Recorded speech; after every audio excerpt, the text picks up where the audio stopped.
जोशीमठ में जिंदगी बचाने के एक मिशन को अंजाम दिया गया। 2 सैलानी दिल्ली से विष्णुप्रयाग के लिए निकले थे, लेकिन रास्ता भटक गए और इसके बाद एक हादसा हुआ। चट्टान से फिसले और ये खाई में जा गिरे, लेकिन एसडीआरएफ के जवान देवदूत बनकर आए और इन्हें बचा लिया।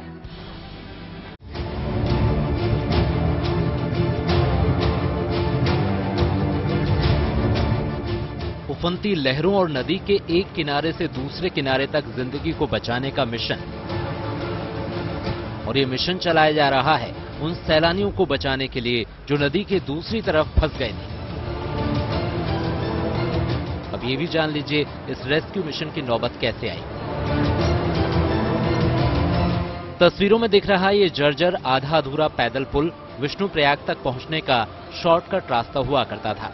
7 फरवरी 2021 को आई रैणी और तपोवन क्षेत्र की आपदा में विष्णुप्रयाग का ये पैदल पुल पूरी तरह ध्वस्त हो गया था, लेकिन लहरों में फंसे इन दोनों सैलानियों को इसके बारे में पता नहीं था और वो यहां पर फंस गए।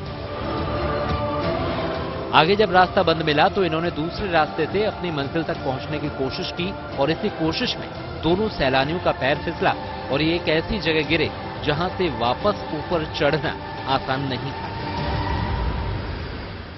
ये शॉर्टकट के चक्कर में यहाँ पे बहुत सारे पर्यटक आते हैं और ये गूगल के हिसाब से चल रहे हैं कि बोल के यहाँ से शॉर्टकट है ये विष्णुप्रयाग के लिए, और जो कि यहाँ पे ये पुल टूट चुका था इसीलिए शॉर्टकट के चक्कर में यहाँ पे धौली गंगा में ये दोनों फंस गए थे। ये सूचना मिलते ही एसडीआरएफ की टीम मौके पर पहुंची।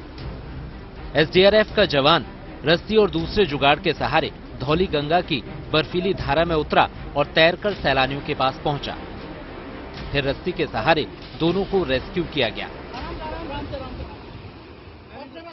2 पर्यटक इस पहाड़ी पे जो पैदल गूगल के चक्कर में पैदल रास्ते से आ रहे थे, लेकिन यहाँ पे जो पैदल पुल था वो बह गया था और उसके बाद वो पर्यटक भटकते हुए इस रास्ते से और इस चट्टान से नीचे गिरने के बाद जब वो यहाँ पे अटके तो उसके बाद यहाँ पे एसडीआरएफ को पर्यटकों के फंसने की सूचना दी गई, जिसके बाद इस समय एसडीआरएफ यहाँ पे पहुंची है। बताते चले ये लोग पैदल विष्णुप्रयाग आ रहे थे जोशीमठ से घूमने। दिल्ली से जोशीमठ घूमने आए दंपत्ति इस घटना के बाद पूरी तरह टूट चुके थे। इलाके में पड़ रही कड़ाके की ठंड उनकी मुसीबतें बढ़ा रही थी।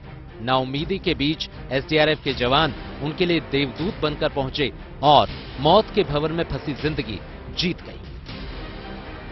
कमल Nain Silori, Joshimath, good news today.